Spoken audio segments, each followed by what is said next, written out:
Agora nós vamos comentar sobre a classificação de texto utilizando o modelo multinomial. Então lembrem que o modelo multinomial, ao contrário do modelo binomial, ele armazena no vetor de atributos qual é a frequência das palavras num respectivo documento, né, e consequentemente numa classe de documentos.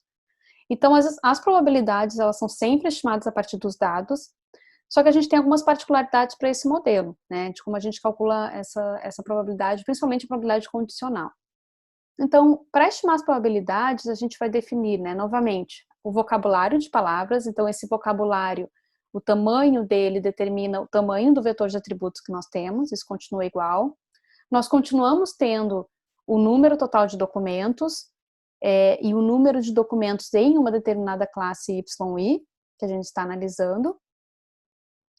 E aqui, NI, WJ é a frequência da palavra dentro de todos os documentos da classe YI, certo? Então, aqui percebam que quando a gente tem essa ideia da frequência, eu não somente considero em quantos documentos essa palavra ocorre, mas qual é a frequência total dela dentro de uma determinada classe. Como que eu calculo a probabilidade condicional? A probabilidade condicional, o numerador dela vai ser justamente essa frequência total da palavra em documentos de uma determinada classe YI. E como a gente está calculando a frequência, a gente precisa ajustar o denominador em relação ao que a gente tinha discutido antes. No modelo binomial, o denominador ele era o número de documentos naquela classe. Por quê? Porque a gente estava contando o número de documentos daquela classe em que uma determinada palavra ocorre. Então, o meu denominador é o número total de documentos. A possibilidade de uma palavra que aparecer em todos os documentos vai ter uma probabilidade condicional 1. Nesse caso, como nós estamos analisando a frequência da palavra, nós não podemos usar como denominador um número de documentos, porque eventualmente eu vou ter uma palavra que ocorre 100 vezes, né, ao longo desses documentos, e quando, por exemplo, eu tenho 30 documentos numa determinada classe, certo? Então eu preciso ajustar esse denominador. E como é que eu ajusto esse denominador? Ele passa a ser o número de palavras contido em uma determinada classe. Então eu ajusto, né, como eu estou contando frequência, esse denominador tem que expressar a frequência total das palavras para uma determinada classe. Então, aqui a gente está fazendo esse ajuste. Percebam que o meu denominador, ele é um somatório de S de 1 até V, né, onde V é o tamanho do meu vocabulário, justamente desse mesmo termo, que é a frequência de uma determinada palavra WS para documentos de uma classe YI.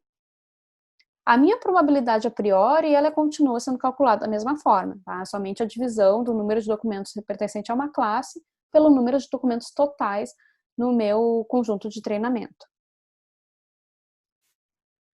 Percebam que, diferente do modelo Bernoulli, o modelo multinomial, ele não verifica, ele não computa, né, nesse cálculo da probabilidade, a probabilidade de um documento que não contém aquela determinada palavra, certo? Então, quando uma palavra não está contida no documento que eu vou classificar, ela não é considerada no cálculo dessa condicional. Diferente do Bernoulli, que eu tinha aquele termo B para quando aquela palavra existia no documento que eu estou analisando, e 1 menos B para quando aquela palavra não existia, certo? Então, toda palavra que não ocorre no documento a ser classificado, ela é considerada pelo modelo multinomial irrelevante para o cálculo da probabilidade a posteriori.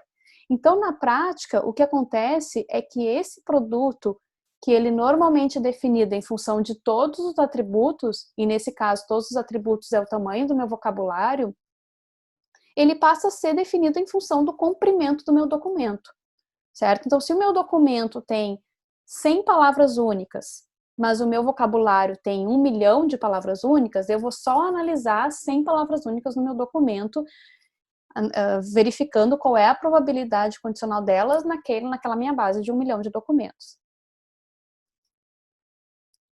Então, na prática, somente palavras que ocorrem no documento a ser classificado precisam, de fato, ser avaliadas no cálculo da probabilidade a posteriori pelo modelo multinomial. Vamos considerar o mesmo exemplo que nós vimos para o modelo multinomial, para o modelo de Bernoulli, desculpe. A gente vai classificar um novo documento pertencente a uma classe esportes ou uma classe informática a partir do vetor de entrada dele, né, o vetor de atributos, e assumindo também esse vocabulário de 8 palavras no conjunto de treinamento.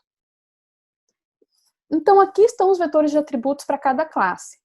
Eu continuo tendo 6 documentos na classe esportes e 5 documentos, desculpem, na classe informática. O que muda agora que a gente pode perceber bem claramente? Para cada palavra, eu tenho um vetor aqui, né, que em relação às duas classes nesse caso, né, mas que eu posso observar, até vou fazer melhor, deixa eu separar aqui para ficar mais claro ainda. Eu tenho uma análise dessa palavra, da frequência dela em todos os documentos da classe esportes, em todos os documentos da classe informática. Então, o que eu quero dizer aqui? Que essa palavra W1, que é Go, tá? Aqui está o meu dicionário, ela aparece 2 vezes no documento 1 da classe esportes. Ela aparece uma vez no documento 4 da classe esportes e 2 vezes no documento 5 da classe esportes. Na classe informática, ela só ocorre no documento 2 e somente uma vez nesse documento. Tá? Então, percebam que aqui eu não tenho mais uma matriz binária, eu tenho uma matriz de inteiros, em que esse valor ou é 0 quando a palavra não ocorre, ou ele é um inteiro positivo quando a palavra ocorre. Tá? E aí, esse inteiro expressa quantas vezes a palavra ocorre naquele documento. Não importa em que posição do documento, basta que aquela palavra ocorra no documento. Então, eu posso começar a estimar as probabilidades envolvidas no cálculo da posteriori.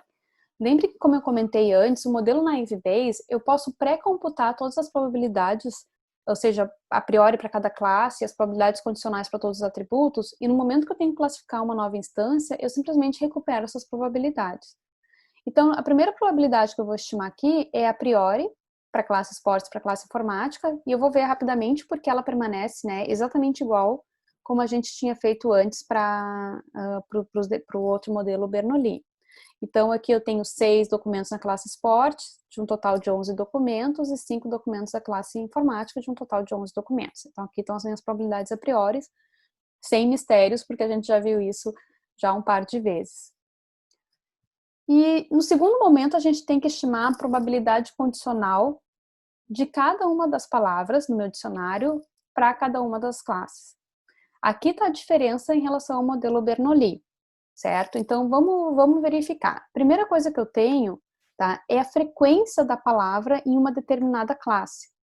Então, vamos assumir o seguinte, no primeiro momento, eu vou fazer esse exemplo olhando todos os dados da classe esportes, porque a gente vai estimar uma probabilidade de uma palavra para a classe esportes. Então, a classe informática, para mim, ela não importa, porque ela não vai influenciar em nada nesse meu cálculo. Eu vou dar uma olhada, então, em relação à palavra 1 na classe esportes. Eu preciso calcular qual é a frequência total dessa palavra na classe esportes. Então, basicamente, eu tenho que fazer o somatório aqui de 2 mais 1 mais 2, que me retorna 5. Essa é a frequência dessa palavra na classe esportes. Agora, percebam como a gente precisa ajustar o cálculo do denominador no caso do modelo multinomial em relação ao modelo Bernoulli. Eu tenho 6 documentos na classe esportes, e essa minha palavra tem uma frequência total de 5. Então, facilmente, a gente teria um numerador maior que o denominador e uma probabilidade maior que 1. Não é algo que não é cabível dentro da teoria da probabilidade. Então, o que a gente tem que fazer? O nosso denominador, ele é a soma das frequências de todas as palavras em YI. Em outras palavras, né, pelo perdão da redundância, mas em outras palavras o que eu tenho que fazer é basicamente fazer a contagem de todos esses valores inteiros que estão nessa matriz aqui, que representam 6 documentos na classe esportes. Isso vai me dar um total de palavras que vai ser o meu denominador para a classe esportes, para todas as palavras da classe esportes. Tá? Então, indo adiante aqui, para a gente analisar esse resultado, na classe esporte, se eu somar todos esses valores nessa matriz aqui, M Sport, eu tenho 36 palavras ocorrendo nesses documentos, certo? Essas 36 palavras me representam o denominador. Quantas palavras eu tenho no caso Go, a palavra 1, dentro da classe Sports, eu vi que era 5. Então, a probabilidade condicional de eu ver a palavra Go, dado que eu tenho a classe Sports, é 5 dividido por 36. Já a palavra Go para a classe informática, ela ocorre somente uma vez, certo? Ela ocorre somente aqui no documento 2, eu estou analisando essa palavra aqui, na primeira coluna. A classe informática, considerando todos os seus documentos, tem 16 palavras. Então, esse valor 16 passa a ser o denominador dessa classe 1. Então, a gente vê que a palavra 1 é pouco frequente, ela acontece 1 em 16, de acordo com o número total de palavras. Então, a diferença desse modelo, em relação ao que a gente tinha visto anteriormente, é que o denominador reflete o número de palavras nesse documento. Tá? Então, aqui eu estimei as probabilidades condicionais para cada uma das palavras. Tá? Por exemplo, a palavra 2, ela tem a probabilidade condicional de 1 dividido por 36 para a classe Sports. Por quê? Aqui na classe Sports, ela aparece somente uma vez que é aqui, certo? E para a classe informática? Para a classe informática, ela tem uma frequência maior. Ela aparece aqui 4 vezes, certo? Então, aqui a gente tem as condicionais relacionadas às nossas palavras que a gente vai utilizar nesses modelos de classificação de documentos. Então, percebam que todas essas probabilidades, aqui eu estou expressando, né, de todas as palavras para as duas classes, todas essas probabilidades eu posso pré-computar e armazenar, e aí eu tenho pronto, né, todas as informações que o modelo Naivebase precisa para classificar qualquer novo documento, usando, por exemplo, o modelo multinomial. Então, para a gente fazer a análise assim, de como aplicar o modelo multinomial, vamos supor que a gente precise classificar um novo documento que contém as seguintes palavras. Então, aqui eu tenho a palavra W3, W5, W2 e W7. O que eu estou querendo dizer aqui? Eu tenho um novo documento, que nesse documento tem a ocorrência da palavra variance, da palavra drink, tutor e da palavra performance. Eu não estou expressando aqui quantas vezes essa palavra ocorre no documento que eu estou classificando, tá? Então, perceba a diferença. Essas probabilidades condicionais, elas calculam a frequência das palavras nos meus dados de treinamento. Mas no momento que eu estou classificando um modelo, usando esse modelo, digamos assim, essa modelagem simples do Bag of Words e esse modelo multinomial, eu não estou analisando a frequência de cada palavra no documento a ser classificado. Então, aqui eu tenho as palavras que estão no meu documento. Percebam que somente essas 4 palavras vão precisar ser analisadas, essas 4. E aqui eu tenho a minha probabilidade a priori para cada classe e as condicionais para todas as palavras referentes às duas classes. Esse modelo multinomial, ele tem essa diferença que nós discutimos. Eu não preciso passar por todo o vocabulário. Eu somente passo pelas palavras que constam no meu documento. Então, aqui eu vou ter que analisar 4 palavras para fazer o cálculo das condicionais. Então, a probabilidade de eu ter a classe Sports dado esse documento de entrada é 6 dividido por 11, que é a priori da classe Sports, multiplicado aqui pelas probabilidades condicionais da palavra 3 da classe Sports, palavra 5 da classe Sports e assim por diante. Tá? Onde é que eu encontro essas probabilidades condicionais? Eu encontro elas aqui, nessa minha coluna da tabela, né, que tem as condicionais para todas as palavras em relação à classe Sports. Então, eu vou substituir esses valores pré-computados nessa fórmula. Então, eu tenho 6 dividido por 11, desculpe, vezes 2 dividido por 36, que é aqui a probabilidade condicional da palavra 3 dada a classe Sports, vezes 4 dividido por 36, que é da palavra 5, e assim por diante, certo? Isso vai me dar uma estimativa da probabilidade a posteriori para a classe Sports, dado esse documento de entrada, que é 1,82 vezes 10 na menos 5.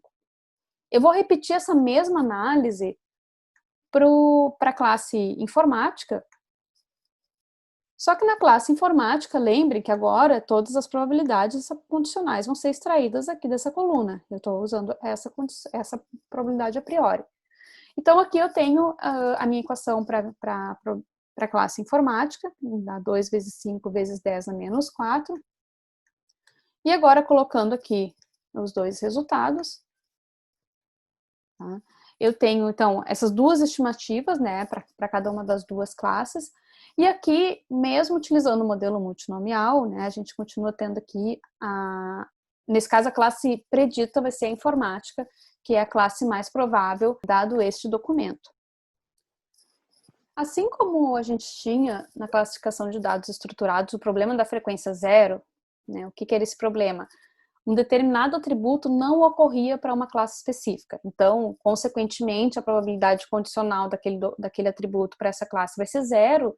E como no cálculo da posteriori a gente está trabalhando com multiplicações, qualquer valor zero que for inserido ali vai zerar a minha posteriori e vai causar digamos assim, zero chances da gente ter uma determinada instância classificada para aquela classe. Então, palavras que não ocorrem em uma determinada classe também terão a probabilidade condicional igual a zero. E isso vai causar com que a posteriori para aquela classe seja zero. Então, a gente precisa também se preocupar com esse problema, né, e resolver esse problema da frequência zero utilizando a correção de Laplace. A diferença nesse caso é que a gente vai assumir uma ocorrência extra de cada palavra no vocabulário para poder ajustar essa frequência zero. Então, a ideia é que para todas as palavras do meu vocabulário, eu vou assumir que eu tenho uma ocorrência a mais dessa palavra.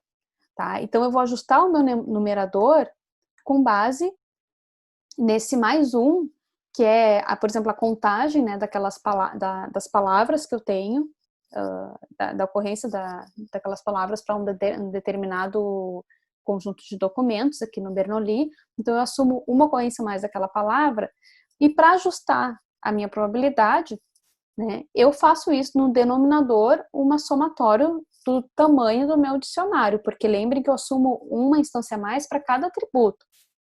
Então, aqui expressa o atributo que eu estou analisando, mais um, e aqui expressa todos os atributos que eu estou inserindo ali, um valor para eles artificial, digamos assim, para poder evitar esse valor zero. Então, deixar um valor bem pequeno para esse atributo que teria uma frequência zero. Então, eu somo, né, o valor do tamanho do conjunto V, que é o meu dicionário, que é o número de palavras. A mesma coisa para o modelo multinomial, certo? Eu somo mais um na contagem daquela palavra que eu estou analisando, que teria uma frequência zero, então ela passa a ter uma frequência 1, e eu ajusto o denominador somando também o número de palavras. Tá? Então a gente tem que fazer a correção de Laplace para todos os modelos relacionados a naive Bayes, tanto dados estruturados quanto dados de classificação de texto, né? Através do uso desses modelos de bag of words com um formalismo de presença ou ausência de palavras, que é o Bernoulli, ou de frequência de palavras, que é o modelo multinomial. Então, algumas considerações finais, né, para a gente fechar a nossa discussão sobre o modelo de classificação probabilístico, que é o algoritmo naive Bayes, que nós discutimos nessas aulas. O algoritmo naive Bayes, ele envolve, na sua fórmula, né, que a gente viu de probabilidade a posteriori, uma série de multiplicações.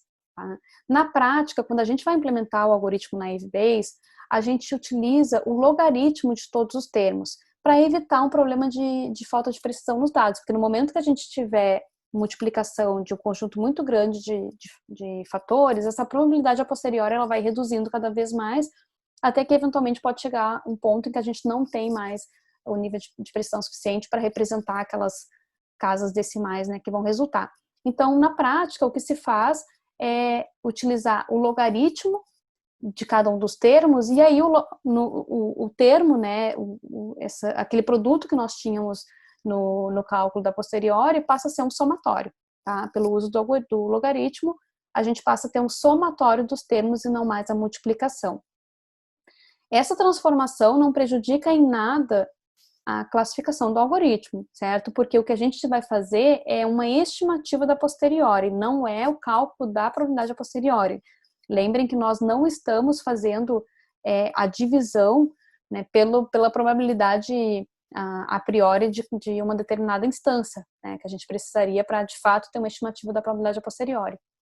Ou seja, ter o valor da probabilidade a posteriori, né? Então, nós não estamos resultando aqui, né, esse cálculo em uma probabilidade, mas numa estimativa. E assim, o valor maior vai continuar sendo o maior, independente da gente usar uma soma ou uma multiplicação. Então, não interfere na decisão do algoritmo. Reduz as chances, né, como eu tinha comentado, de underflow no cálculo das probabilidades. O algoritmo Naive Bayes, ele tem uma implementação super fácil, né, e um funcionamento bastante simples, porque basta que eu estime todas as probabilidades a partir dos dados de treinamento. Eu posso fazer isso uma vez, né, ou atualizar as probabilidades quando chegam novos dados de treinamento. Existe a suposição de dependência condicional que a gente discutiu, que caracteriza, né, o aspecto naive desse algoritmo, mas lembrem que eu comentei para vocês que, embora possa parecer estranho a gente assumir essa independência condicional, quando a gente sabe que na prática os atributos, o valor dos atributos pode ter uma dependência entre si. Então, por exemplo, se a gente está no domínio, né, analisando condições climáticas, então as chances de estar vento, um determinado atributo, né, o valor de vento ser sim, e o valor de tempo ser de chuva, é mais provável do que se o tempo tivesse um valor de sol, por exemplo. Ou no domínio médico, de repente, a chance, né, de eu ter um atributo binário para febre ser positivo, dado que, por exemplo, o paciente apresentou um outro sintoma, sei lá, dor no peito, né? Então, enfim, só um exemplo, assim, um sintoma pode estar condicionado a outro sintoma, assim como uma observação em relação à condição climática pode estar condicionada a um outro fator, né, associado a condições climáticas. Então, na prática, os atributos têm dependência entre si, mas esse algoritmo, ele ignora todas essas dependências, ele assume uma independência condicional dada uma determinada classe, mas o que tem se observado na prática é que isso não interfere no desempenho do algoritmo. Ele não deixa de funcionar melhor na predição por essa simplificação que ele faz, certo? Então, o algoritmo Naive Bayes tem uma capacidade preditiva bem boa, mesmo em palavras, grandes bases de palavras, enfim, ou em domínios em que tem uma clara dependência entre os atributos. Ele é um algoritmo robusto à presença de ruídos e atributos relevantes, então percebam que esses ruídos eles vão ter uma probabilidade condicional bastante baixa, então na prática eles não vão interferir tanto na posteriori. No entanto, quando a gente está falando do algoritmo Naive Bayes para a classificação de textos, ele tem algumas limitações, tá? A gente está utilizando o modelo Bag of Words, em que eu desprezo toda a questão de posição ou ordem entre palavras. Então, por exemplo, o algoritmo não vai lidar bem com frases ou termos compostos. Chicago Bulls, que poderia ser representado como um termo único, ele tem um significado como um termo único, ele vai ser analisado de forma separada. Então, Chicago e Bulls como duas palavras separadas. Então, aqui está uma limitação. E a ordem que as palavras aparecem também é ignorado por esses algoritmos, essas modelagens, né, com base no Bag of Words e na Naive Bayes que eu comentei com vocês. Aí tem outros algoritmos que analisam esse tipo permitem lidar com esse tipo de informação, que é manter, por exemplo, a ordem ou termos compostos. Comparando o modelo Bernoulli com o modelo multinomial, algumas coisas que eu gostaria de destacar. O modelo multinomial, ele leva em consideração a frequência das palavras. Isso é interessante se a gente pensar que a alta ocorrência de uma palavra em determinado conjunto de documentos pode significar uma maior importância dela, né? Então, por exemplo, se eu estou analisando uma palavra, ela ocorre muito em uma determinada classe, não ocorre tanto na outra, então pode ser uma evidência mais forte de que aquele documento que eu estou analisando, que contém aquela palavra, é daquela classe em que aquela palavra é super frequente. O modelo Bernoulli, ele tende a funcionar melhor para documentos mais curtos, né, conjuntos de documentos mais curtos, enquanto o modelo multinomial é mais recomendado para documentos longos. Por quê? Porque o modelo multinomial, ele só analisa condicional daquelas palavras que estão presentes no documento que eu vou analisar. Então, o modelo Bernoulli, ele faz o cálculo para todas as palavras, as que estão presentes e não estão presentes. Então, quando eu tenho documentos muito longos, vocabulários muito longos, o Bernoulli ele é mais custoso, porque ele analisa todos os termos. Eu não comentei aqui na aula sobre pré-processamento de texto, né, com métodos de linguagem natural, mas é altamente recomendável quando a gente vai fazer a classificação de texto. Então, tem uma série de técnicas que podem melhorar o desempenho de classificadores como Naive Bayes e outros, né, para classificação de texto. Percebam que no momento que eu faço essa transformação do meu documento em Bag of Word, eu posso utilizar outros classificadores, não só o Naive Bayes. Existe a ideia de lematização, que é o stemming, é desflexionar as palavras. Então, por exemplo, fishing, fisher, fished, tudo passa a ser fish, né? Então, é uma das possibilidades de pré-processar os dados para considerar variantes, né, como a mesma palavra. E um pré-processamento bastante importante é remover stop words. São palavras muito comuns ou muito frequentes, mas que não têm um valor semântico, assim, para o entendimento daquele documento. Então, por exemplo, a palavra the, do inglês, né? Ela vai ocorrer várias vezes, assim como se eu tiver o artigo a, os, ou de repente algumas palavras mais comuns em português, como uma, ou para, enfim. Essas palavras, de repente, elas são muito frequentes, mas elas não têm tanto valor para a gente tentar determinar se um novo documento é de uma classe X ou Y. Então, o que se faz como um pré-processamento é pegar essa lista de stop words de um determinado idioma, por exemplo, em inglês ou em português, e remover elas de um documento. No caso de eu não remover elas do documento, né, o modelo multinomial ele é mais robusto a stop words. Por quê? Porque para stop words a probabilidade condicional dessas stop words sempre vai ser alta para uma determinada classe, né? Porque elas vão estar praticamente em todos os documentos. E já o modelo multinomial, como ele considera a frequência relativa, né, em relação a todo o conjunto de palavras que tem aqueles documentos, essas top words elas vão ter uma probabilidade condicional menor, né? Então, é bem menor porque eu estou analisando não só se ela ocorre, stop words elas provavelmente vão ocorrer em todos os documentos, mas eu estou analisando quantas vezes ela ocorre em relação a todas as palavras que eu tenho no meu documento, tá? Então, elas vão ter sempre uma probabilidade condicional mais baixa, não vão interferir muito nessa escolha.